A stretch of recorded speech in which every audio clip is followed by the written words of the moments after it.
Essa aula que você vai assistir de graça aqui no YouTube foi retirada lá do Guia Anônima Fundamentos, o nosso treinamento mais completo que tem como objetivo ensinar para você as bases de segurança da informação e hacking.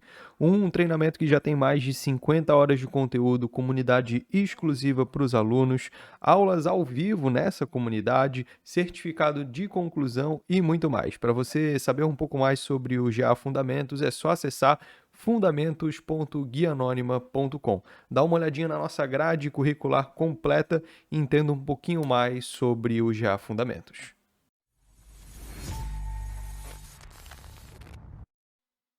Olá, seja bem-vindo de volta ao nosso curso de Docker aí do Guia Anônima Fundamentos. E hoje a gente vai aprofundar mais aí como interagir com containers Docker. A gente já falou um pouco sobre isso nos vídeos anteriores, mas a gente vai falar um pouquinho mais como a gente consegue interagir aí com os nossos containers.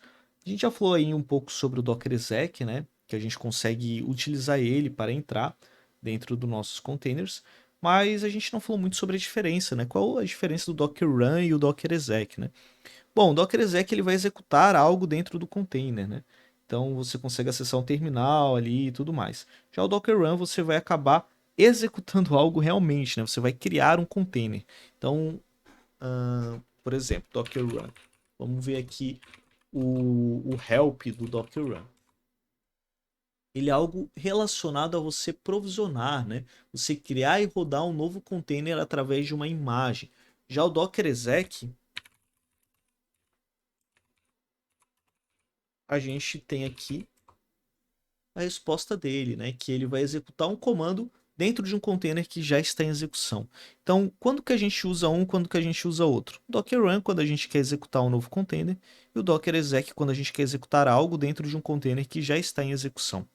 Beleza? Então, esse é o trabalho aí que a gente tem para fazer, né? No caso, saber essa diferença entre o exec e o run para a gente não ter essas dúvidas. A gente também consegue acessar aí um terminal de um container que já está em execução também. Vamos pegar algum container que já está em execução, como por exemplo esse Nginx New. A gente consegue executar aqui o docker exec -it, o nome aqui do nosso container e /bin /bash. Tá? Eu coloquei /bin /bash, mas pode ser /bin /sh, tá? Porque existe o sh lá dentro também. Então ele vai funcionar da mesma forma, tá bom? Mas existe um outro carinha chamado Docker Attach. Você pode acabar vendo por aí, tá? Esse carinha aqui. Que ele vai dar algumas opções aí de você entrar ali e atachar dentro de um container, tá? Então vamos até atachar ele, só para você ter uma ideia aqui do que seria isso. Vamos colocar aqui o nosso container e é isso, pessoal. Exatamente isso aqui. O que que ele fez? Ele apenas atachou o nosso container, ele não executou o nosso container com aquele comando, tá? Quando a gente faz um attach, ele atacha ao nosso container em execução. Quando a gente viu lá os logs anteriormente, ele basicamente tinha aqueles logs, né? Vamos até fazer uma coisa aqui, um comportamento um pouquinho mais inesperado. Vamos dividir aqui a tela rapidinho e vamos fazer aqui um. Ó, ele já fez ali ele já até logou aqui, né? Em outras palavras, tá, pessoal? O que está acontecendo aqui, basicamente, nesse attach? Eu peguei aquilo que estava rodando em segundo plano com o traço D lá, que estava com daemon. Eu até ia abrir aqui para gerar um pouco de log aqui para vocês, mas não precisa mais. Ele estava ali rodando, aquele carinha. Aqui ele já rodou novamente. Ele estava rodando aqui, o Nginx-new, em segundo plano, só que eu fiz um attach, então eu trouxe ele para primeiro plano. E o que ele está fazendo é pegando aqueles logs lá do Nginx e trazendo aqui para a gente em primeiro plano, né? Então aquele container, né, lá, aqueles logs que a gente viu da última vez, ele trouxe para primeiro plano. Alguns containers, eles já são containers que eles disponibilizam no seu CMD ou seu entry point, uma opção para você já atachar até a um terminal. Outros não, a opção principal dele é um comando, é a execução de algum software. No caso do Nginx seria o próprio Nginx. Então ele vai executar aquele cara, né? Ele não vai ter algo aí diferente, ou um terminal ali como o seu CMD. Então, quando a gente atacha, a gente está atachando a esse cara, né? A esse log que está sendo executado ali. Então a gente vai estar atachado a ele e vai ficar vendo, observando ele, né? A gente está dentro aí do container. A gente consegue dar um Ctrl C, só que perceba que agora ele deu um exit. Se a gente fizer um Docker PS, a gente vai ver aqui que ele não está mais em execução, né? Ou seja, quando a gente atachou, diferente do log, que ele vai apenas mostrar o log para a gente, quando a gente atacha, ele vai anexar a gente aquele container, colocar ele em primeiro plano, e se a gente fizer a gente sair, no caso, né? Se a gente sair, ele vai simplesmente sair também. Então ele vai sair daquele container, ele vai dar um exited e não tem muito para onde correr, né? Ele vai acabar saindo do nosso container. Vamos executar novamente ele, já que ele parou aqui. Nginx new, traço new. Vamos executar ele novamente e pronto, ele está executando novamente ali em segundo plano. O que a gente pode fazer agora aqui para mostrar algo mais diferente para vocês é o Docker CP, que é quando a gente quer copiar um arquivo para dentro do container. O CP no Linux ele é um comando para a gente copiar um arquivo de um lugar para outro. Existe também o SCP, que é de Secure Copy, quando a gente quer fazer uma cópia, inclusive para endereços remotos, né? Existem outras formas de você copiar, como por exemplo rsync e outros carinhas também que permitem fazer isso, mas o SCP ele permite você fazer um secure copy, inclusive para repositórios remotos utilizando SSH. E existe o CP do Docker também, que ele vai permitir você copiar um arquivo do seu host para um container. Inclusive é isso que ele mesmo fala, tá? A gente fizer aqui um Docker cp-help, é basicamente isso que ele vai falar, tá? Copie arquivos ou pastas entre um container e um file system local, ou seja, o seu host local aí que você está utilizando. Ele dá alguns tipos de, de opções, como Archive Mode, que vai copiar também o UID e o GID, então ele não vai deixar, ele não vai modificar esse UID e o GID. A gente consegue também criar um link simbólico aqui para esse cara, ao invés da gente realmente copiar, né? E a gente consegue também fazer um quiet aqui para suprimir qualquer tipo de output que ele vai dar aqui, deixar ele no modo quiet aqui. E aí ele dá um exemplo aqui, né? Dá para fazer Docker Container CP ou Docker CP. Vai funcionar da mesma forma, beleza? É apenas um alias, ou seja, é apenas ali um atalho. Você consegue executar um Docker CP. A gente vai então executar aqui, vamos fazer aqui um exemplo, um touch test.txt. Melhor, vamos fazer o seguinte, ó. Vamos fazer um echo teste e teste.txt, tá?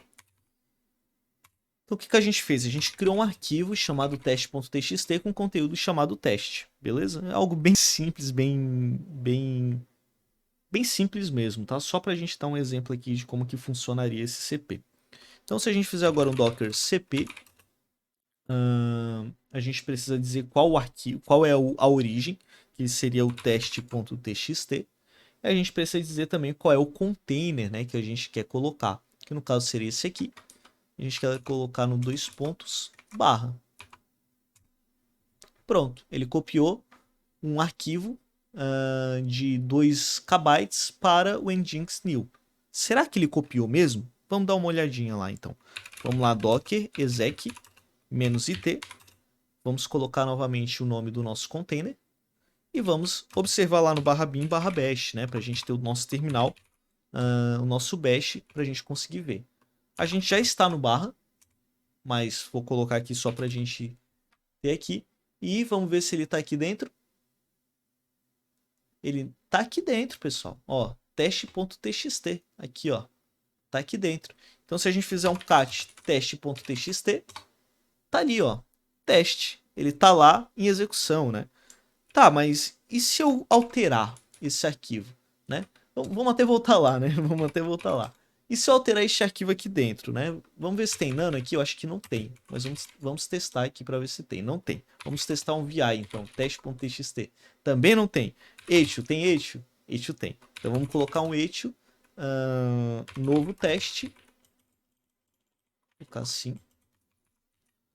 Novo teste. E colocar aqui um redirecionamento para o teste.txt. Certo? Agora o conteúdo do teste.txt é novo teste, né? Então, já que a gente mudou ali o teste.txt aqui ele também vai alterar, certo? Errado, ele não vai. Por quê? Porque a gente não fez um volume, a gente copiou um arquivo para dentro do container. Ou seja, o container ele tem uma cópia desse arquivo. É como se a gente tivesse duplicado esse arquivo e colocado um dentro do container e deixado um no nosso host. A gente não fez um atalho para ele, ou então a gente não fez um volume montado ali para ele trabalhar. É apenas uma cópia desse arquivo. Então, aquilo que está dentro do container é basicamente dele, entendeu? É uma camada, vamos dizer assim, a mais ali dentro do container.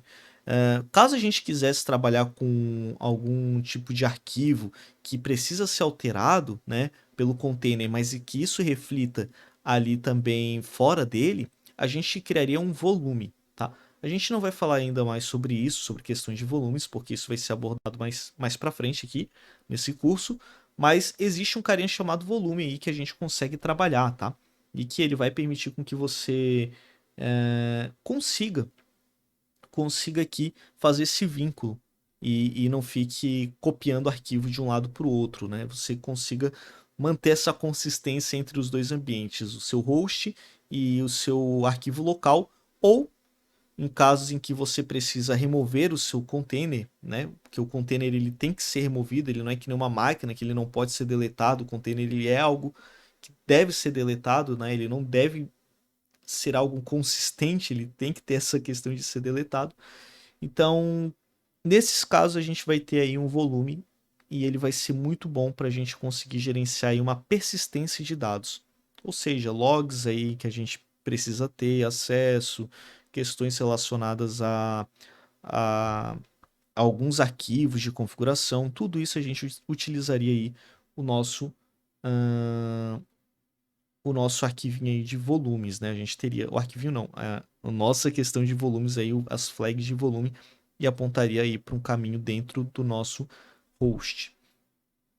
E bom, por fim, né? A gente já falou sobre inspect, mas a gente ainda não falou sobre o tail, né? Dos logs ali, a diferença entre o Docker logs traço tail para o traço F, né? Qual é a diferença do follow, seria isso aqui, né? Para o tail, né? Qual é a diferença dos dois? O follow, se a gente fizer aqui para esse container nosso, nginx-new, ele vai pegar desde o início do container. Então ele vai seguir tudo. E ele vai travar o terminal também, tá? Ele trava aqui e cada nova interação ele vai adicionando. Mas veja que ele pegou todo, né? Todo ele. Já o tail, ele vai pegar apenas o final desse carinha. Então ele vai pegar só o final aqui. A gente pode colocar um 10 aqui, que seria as 10 últimas linhas. Ele vai mostrar pra gente só as 10 últimas linhas, tá? Então ele vai mostrar aqui as 10 últimas linhas pra gente de logs. A gente poderia aumentar também ou diminuir. A gente pode colocar 3 linhas, por exemplo. Então ele vai mostrar só as últimas 3 linhas. Então ele fica muito melhor aí pra gente. A gente consegue talvez ali até mesmo fazer uma mescla dos dois. Vamos ver? E pronto, ó. A gente tem ali um tail 3, mas a gente fica um follow. A gente está seguindo também aí essas novas interações aí que a gente pode ter dentro do container de comunicação e de log. Só para você entender o follow, tá? Se você perdeu isso, não prestou atenção ou algo do tipo, ele é o "-f", o traço F que a gente fez na aula passada, tá? Então a gente pode substituir ele pelo traço F aqui. E ele vai funcionar da mesma forma, tá bom? É apenas uma outra forma de escrever o mesmo comando. E é isso, pessoal. Espero que você tenha gostado aqui da aula. A gente cobriu um pouco aí das técnicas, um pouco diferente, né? Falamos um pouco sobre a comparação do Run com o exec, como que você consegue interagir com seus containers Docker. Falamos sobre o attach também, né? O que que ele seria o attach, qual é a diferença do attach para a execução de um barra bin barra bash. Bom, é isso. A gente falou também sobre copiar ali também os arquivos, inspecionar ali os estados na aula passada. E essas habilidades, elas são muito boas, tá? Eu sei que eu repito isso várias vezes, mas elas são muito boas aí para qualquer pessoa que vai trabalhar com Docker e queira trabalhar de forma eficiente, porque você vai precisar saber manejar um pouco desses comandos. Então pratique, dê uma praticada, não apenas assista os vídeos, pratique um pouco ali, digite um pouco no terminal, tente se acostumar com esses comandos e usar no seu dia a dia, crie alguns laboratóriozinhos, crie alguns testes e tudo mais, tá? No próximo vídeo, a gente vai explorar um pouquinho mais sobre a configuração de redes do Docker, que a gente não falou ainda. E também a gente vai falar um pouquinho sobre eles ali para ter um. E é um tema um pouquinho mais complexo, mas eu espero que eu consiga simplificar e explicar para vocês e vocês terem um entendimento. Lembrando que qualquer dúvida que você tiver, se precisar de algum apoio, tá confuso, qualquer coisa que você queira tirar dúvidas, manda lá no nosso Discord do Guia Anônima Fundamentos. Eu sei que tá repetitivo, eu sei que a gente tá falando isso todo vídeo, mas manda lá, tá? Não deixa para depois, a gente tá aqui para apoiar você. Pode mandar aqui, não tem problema algum. Beleza? Muito obrigado por assistir e até a próxima aula.